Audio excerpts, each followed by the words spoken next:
রসুলিল্লাহ বাংলাদেশ জামাত ইসলামী ঢাকা মহানগর উত্তরের পল্লবী উত্তর থানার উদ্যোগে আয়োজিত আজকের কর্মী সম্মেলনে সম্মানিত সভাপতি মাওলানা সাইফুল কাদের, মঞ্চে উপস্থিত ঢাকা মহানগর উত্তরের সম্মানিত কর্মপরিষদ সদস্য নাসিরউদ্দিন ভাই, উপস্থিত থানা আমিরদ্বয়, উপস্থিত কর্মী ভাইরা, আসসালামু আলাইকুম ওয়া রাহমাতুল্লাহি ওয়া বারাকাতুহু।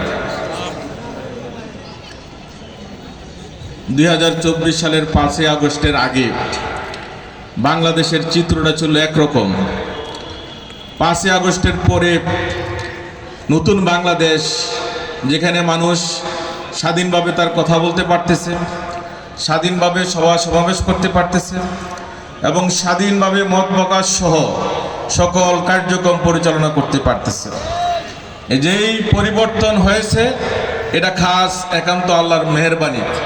আর সেখানে রয়েছে আমাদের অসংখ্য ভাইয়ের আত্মত্যাগ, ছাত্র শ্রমিক জনতার শাহাদাতের বিনিময়, অসংখ্য ভাইয়ের পঙ্গুত্বকরণের মধ্য দিয়ে, অসংখ্য ভাই আহত হওয়ার মধ্য দিয়েই কিন্তু আমাদের আজকের এই নতুন বাংলাদেশ। সুতরাং এই নতুন বাংলাদেশকে নিয়ে যারা চক্রান্ত করবে, ষড়যন্ত্র করবে, আমরা তার দাঁত ভাঙা জবাব দিব ইনশাল্লাহ।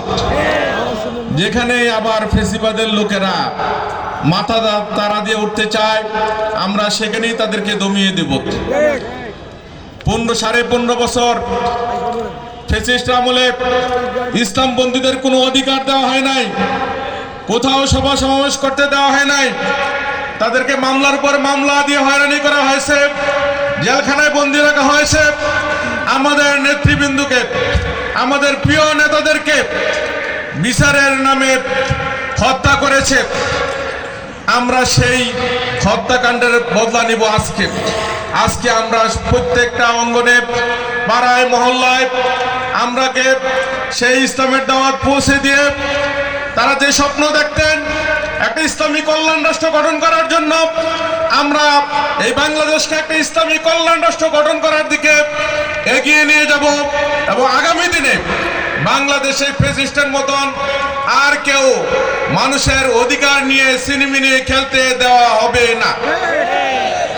সাফ কথা, যারা আগে চাঁদাবাজি করেছে, লুটপাট করেছে, এদেশের টাকা বিদেশে নিয়ে পাচার করেছে, এদেশে টেন্ডারবাজি করেছে, দখলদারিত্ব করেছে, আমরা বিশ্বাস করি আর এগুলা বাংলাদেশে ফিরে আসবে না।